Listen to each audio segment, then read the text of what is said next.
दोस्तों, welcome to my YouTube channel knowledge is power. मैं शुभदीप चटर्जी आप लोगों को स्वागत करता हूं सबसे पहले मेरे चैनल में। मेरा आप सबसे अपील है कि मेरा वीडियोस को ज़्यादा से ज़्यादा लाइक, शेयर एंड सब्सक्राइब ज़रूर करिए। अब हम लोग डायरेक्टली वीडियो में जाते हैं। आज का जो टॉपिक है दोस्तों, आज का टॉपिक है डेफिसिट्स। ठीक है, इकोनॉमिक्स में एक बहुत ही इंपॉर्टेंट कंसेप्ट है बजट डेफिसिट। हम लोग उसके बारे में आज हम लोग डिस्कशन करने जा रहे हैं। आप लोगों को सबको पता होगा कि दुनिया में 3 तरह के बजट देखे जा सकते हैं। One is called as equal budget, the other one is called as surplus budget and the third one is called as deficit budget. अब मैं आप लोगों को थोड़ा सा इन तीनों तरह के बजट्स के बारे में डिस्कस करके फिर मैं आज का टॉपिक को स्टार्ट करूँगा। तो इक्वल बजट में क्या होता है, गवर्नमेंट का जितना भी टोटल इनकम होता है उतना ही गवर्नमेंट का एक्सपेंडिचर होता है। ठीक है, गवर्नमेंट का इनकम और एक्सपेंडिचर जब दोनों बराबर बन जाता है, इक्वल हो जाता है, तो उस तरह का बजट को हम लोग इक्वल बजट बोलते हैं। दुनिया में कुछ देश ऐसे हैं जो लोग सरप्लस बजट बनाते हैं। सरप्लस बजट मतलब गवर्नमेंट का इनकम ज़्यादा लेकिन गवर्नमेंट का एक्सपेंडिचर कम। तो जब इनकम ज़्यादा होगा, एक्सपेंडिचर कम होगा, जाहिर सी बात है गवर्नमेंट के पास सरप्लस फंड्स बच जाएगा, एक्स्ट्रा पैसा बच जाएगा।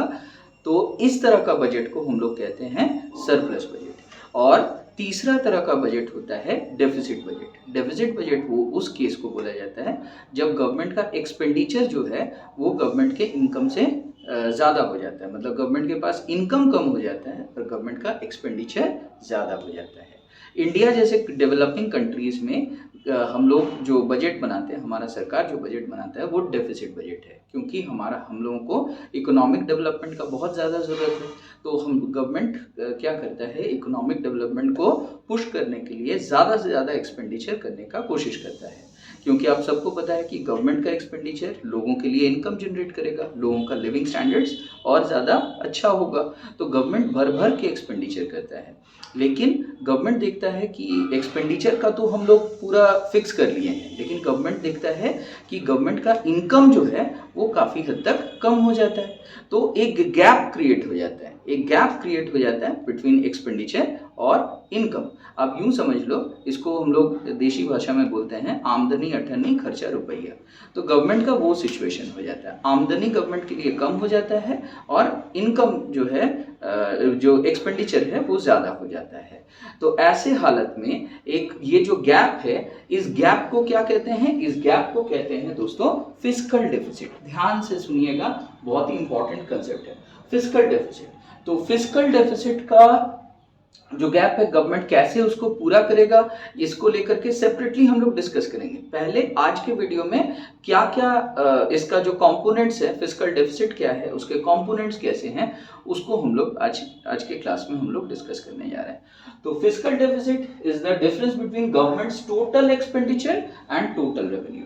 रेवेन्यू मतलब होता है इनकम, ठीक है, और गवर्नमेंट के टोटल इनकम और टोटल एक्सपेंडिचर के बीच का जो डिफरेंस है, that difference is called as the fiscal deficit. हम लोग सबसे ज्यादा आज के डेट में सफर कर रहे हैं, ये जो राइजिंग फिस्कल डेफिसिट है इसको लेकर के हम लोग बहुत ज्यादा कंसर्न है। हर साल गवर्नमेंट का जो फिस्कल डेफिसिट है ये बढ़ रहा है, ठीक है। इसको हम लोगों को क्या करना है, कंट्रोल में, सरकार को कोशिश करना है कि इसको कंट्रोल में लेकर के आए। तो गवर्नमेंट का एक्सपेंडिचर मान के चलिए कि आप लोग 100 रुपीज है और गवर्नमेंट का इनकम मान के चलिए 50 रुपया है। तो दोनों के बीच का जो डिफरेंस हो जाएगा 50 रुपया। ये 50 रुपया का जो डिफरेंस है, that difference is called as fiscal deficit. इसको पूरा करने के लिए गवर्नमेंट क्या करेगा, गवर्नमेंट को लोन्स लेना पड़ेगा, बोरोइंग्स करना पड़ेगा। तो गवर्नमेंट का डेट बढ़ेगा। तो जैसे जैसे डेट बढ़ेगा इंटरेस्ट कॉस्ट हाई होगा, मतलब और ज्यादा इंटरेस्ट बर्डन आएगा, बिकॉज डेट यानी कि लोन्स फ्री में नहीं मिलेगा आपको आप जब भी लोन लेने जाओगे तो आपको उसके अगेंस्ट में आपको इंटरेस्ट पे करना पड़ेगा। तो ये एक देश की इकोनॉमी के लिए एक एक्स्ट्रा बर्डन पुट ऑन करेगा। तो हम लोगों को कोशिश इसीलिए ये करना है कि ये डेफिसिट जो है ये कम से कम रखा जाए, ताकि इंटरेस्ट बर्डन और जो डेट बर्डन है, डेट को चुकाने का जो बर्डन है, ये हम लोगों के ऊपर, हमारे इकोनॉमी के ऊपर कम से कम आए। इसके बाद अब इस फिस्कल डेफिसिट के सेवरल कंपोनेंट्स हैं, हम लोग उसके बारे में डिस्कशन करेंगे। The fiscal deficit has several components. What are the components, what are the important elements of fiscal deficit? The first important element that you can find is called primary deficit. So what is the primary deficit? It is the difference between government's revenue from taxes and non-tax sources and expenses, excluding interest on past debts. क्या मतलब हुआ इसका? तो government का जो total main source of जो revenue होता है दोस्तों, वो होता है टैक्सेस के जरिए। हम लोग जो टैक्सेस पे करते हैं, इसी से देश चलता है। ये टैक्सेस को आप दो कैटेगरी में बांट सकते हो, direct tax, indirect tax. Direct tax का एक सरल एग्जाम्पल है, एक सिंपल सा एग्जाम्पल है income tax. Income tax is a direct tax, क्योंकि ये बर्डन, डायरेक्ट टैक्स उसको कहा जाता है जो जिसका बर्डन आप किसी और के ऊपर शिफ्ट नहीं कर पाओगे, जैसे इनकम टैक्स। और जिस टैक्स का बर्डन आप अपने ऊपर से किसी और के ऊपर शिफ्ट कर पाओगे, वो हो जाएगा इनडायरेक्ट टैक्सेस।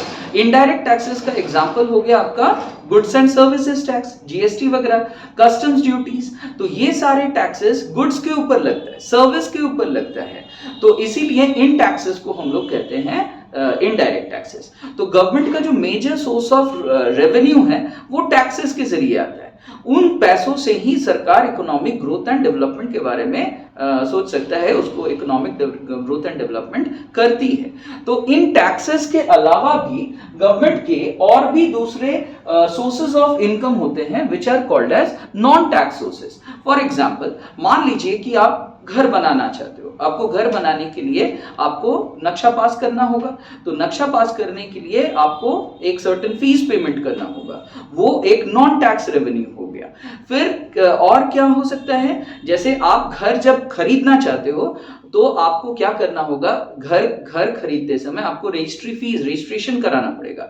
रजिस्ट्री फीस आप दोगे। आप कार खरीद रहे हो, रजिस्ट्रेशन कराना पड़ता है, कार का रजिस्ट्रेशन फीस सरकार को मिलता है, रोड टैक्स मिलता है। उसके बाद सरकार के बहुत सारे ऐसे टोल प्लाजाज हैं, मतलब जहां से गाड़ियां गुजरते हैं, तो टोल टैक्स सरकार को मिलता है। टोल जो कलेक्शंस होता है वो भी नॉन टैक्स रेवेन्यू के कैटेगरी में यहाँ पे इंक्लूडेड हो रहे हैं। इसके अलावा गवर्नमेंट के बहुत सारे और भी नॉन टैक्स रेवेन्यू हो सकता है। जैसे आप अगर ट्रैफिक नियमों का उल्लंघन करते हो तो गवर्नमेंट आपके अगेंस्ट में फाइन चार्ज करेगा, पेनल्टीज चार्ज करेगा। तो फाइन्स, पेनल्टीज, ठीक है, registration fees of car, houses, land का रजिस्ट्रेशन फीस, ये सारे चीजें मिल करके बन जाते हैं गवर्नमेंट के नॉन टैक्स रेवेन्यू के पार्ट। तो ये जो नॉन टैक्स रेवेन्यू है वो वाला पैसा और सरकार का टैक्सेस वाला रेवेन्यू, दोनों को जोड़ करके जब हम लोगों का टोटल रेवेन्यू रिसीट सरकार का निकल जाता है। इस टोटल रेवेन्यू रिसीट्स में से अगर हम लोग गवर्नमेंट के एक्सपेंसेस को माइनस कर देते हैं, एक्सपेंसेस में याद रखिएगा एक चीज हम लोग नहीं माइनस करेंगे, उसको सेपरेटली डील करेंगे।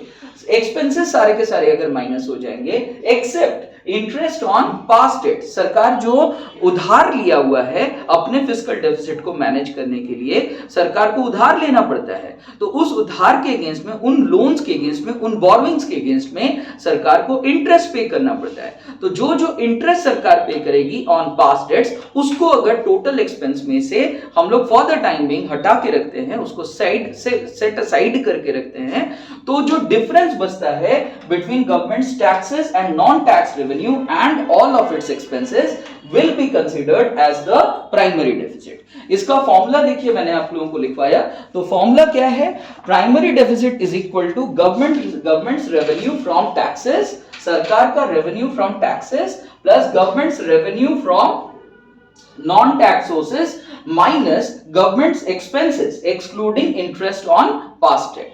तो ये इसका फॉर्मूला हो जाएगा। आप याद रखना, गवर्नमेंट्स एक्सपेंसेस सारा का सारा माइनस हो रहा है। Government's expenses will include two things, revenue expenditure as well as capital expenditure. Revenue expenditure उसको बोलते हैं जो कोई न्यू एसेट क्रिएट नहीं कर रहा है। जैसे गवर्नमेंट एम्प्लॉइज को अगर सैलरी दे रहा होगा, गवर्नमेंट अगर किसी हाउस होल्ड्स का कोई प्रॉपर्टी को अगर गवर्नमेंट यूज में ला रहा है, उसके अगेंस्ट में अगर वो रेंट वगैरह दे रहा है, तो ये सारे तमाम जो खर्चे हैं इसको हम लोग रेवेन्यू एक्सपेंडिचर का नाम देंगे। रेवेन्यू एक्सपेंडिचर के अलावा गवर्नमेंट एसेट्स भी क्रिएट करता है। तो जब गवर्नमेंट कोई एसेट क्रिएट करता है, जैसे कोई हाउसिंग डेवलपमेंट प्रोजेक्ट में इन्वेस्टमेंट किया, या रोड कंस्ट्रक्शन किया, ब्रिज कंस्ट्रक्शन किया, डैम्स कंस्ट्रक्शन किया, ये सारे खर्चे जो बड़े बड़े एक्सपेंडिचर्स हैं, these will be considered as capital expenses. तो कैपिटल एक्सपेंडिचर और रेवेन्यू एक्सपेंडिचर मिल करके हुआ गवर्नमेंट का टोटल एक्सपेंसेस। इसके बाद next component is called as interest on past debts. तो इंटरेस्ट ऑन पास्ट डेट्स आप लोग देखो, मैंने यहां से हटा के रखा था प्राइमरी डेफिसिट में से, मैंने इसको एक्सक्लूड करके रखा हुआ था, उसको सेपरेटली कंसीडर किया जाता है as a separate component of the fiscal deficit. Past debts मतलब जो सरकार लोन्स ले रहा है, बोरोइंग्स कर रहा है। बोरोइंग सरकार जनरली किससे करता है? बोरोइंग सरकार करता है रिजर्व बैंक ऑफ इंडिया से, इंटरनेशनल मॉनेटरी फंड से, ठीक है, वेरियस अदर सोर्सेस होते हैं। फिर गवर्नमेंट का बॉन्ड्स होता है, गवर्नमेंट बॉन्ड्स इशू करता है, उसके अगेंस्ट में भी आपको इंटरेस्ट वगैरह देना पड़ता है। तो these are the interest on past debts. इसके बाद आ गया नेक्स्ट नंबर रेवेन्यू डेफिसिट का। तो what is the revenue deficit? It is the difference between governments revenue from taxes and non tax sources and revenue expenditure only. सिर्फ और सिर्फ revenue expenditure को यहां पे कंसीडर किया जाएगा, सारे एक्सपेंडिचर्स नहीं, कैपिटल एक्सपेंडिचर को नहीं कंसीडर किया जाएगा at the time of calculation of revenue deficit. So what is revenue deficit? Revenue deficit is the difference between government's revenue from taxes and non-tax sources and revenue expenditure only. Formula इसका हो जाएगा revenue deficit is equal to revenue expenditure minus revenue receipts. तो यहाँ पे आप देख सकते हो कि एक छोटा सा हम लोगों को फॉर्मूला में हल्का सा डिफरेंस यहाँ पे ये होगा। ये जो गवर्नमेंट का रेवेन्यू जो है, revenue from taxes and non tax sources, ये वाला जो है जनरली सरकार का ये कम रहता है और एक्सपेंसेस ज्यादा रहता है। तो ये वाली पार्ट पहले जाएगी, गवर्नमेंट का एक्सपेंसेस पहले आएगा। मतलब इसका जो एक्चुअल, अगर ये डेफिसिट जो है नेगेटिव में जा रहा है तब तो बहुत ज्यादा अच्छी बात है। जनरली ये डेफिसिट जो है नेगेटिव में नहीं जाता है, ये पॉजिटिव में ही आता है। तो आपका actual formula for primary deficit हो जाएगा गवर्नमेंट एक्सपेंसेस एक्सक्लूडिंग इंटरेस्ट छोड़ करके बाकी एक्सपेंडिचर्स माइनस गवर्नमेंट रेवेन्यू। जितना भी सरकारी रेवेन्यू है from obviously taxes as well as non taxes. अगर मेरा पहला वाला फॉर्मूला आप देखिएगा, तो अगर रेवेन्यू को हम लोग पहले रखते हैं, एक्सपेंसेस अगर माइनस करते हैं, तो इन दैट केस अगर रेवेन्यू ज्यादा हो जाएगा, एक्सपेंसेस कम हो जाएगा, तब तो ये डेफिसिट नेगेटिव में जाएगा। लेकिन हमारे केस में, हमारे देश के लिए ये फॉर्मूला से भी ज्यादा इंपॉर्टेंट फॉर्मूला ये वाला जो सेकंड फॉर्मूला है वो रहेगा, बिकॉज हमारे देश में डेफिसिट पॉजिटिव में रहता है। तो देयरफॉर एक्सपेंसेस में से हमें किसको माइनस करना चाहिए? रेवेन्यू को माइनस करना चाहिए। तो with this I conclude today's video. तो आई होप आपको वीडियो अच्छा लगा होगा। प्लीज लाइक करिए, शेयर करिए एंड सब्सक्राइब करिए मेरे YouTube channel knowledge. Thank you.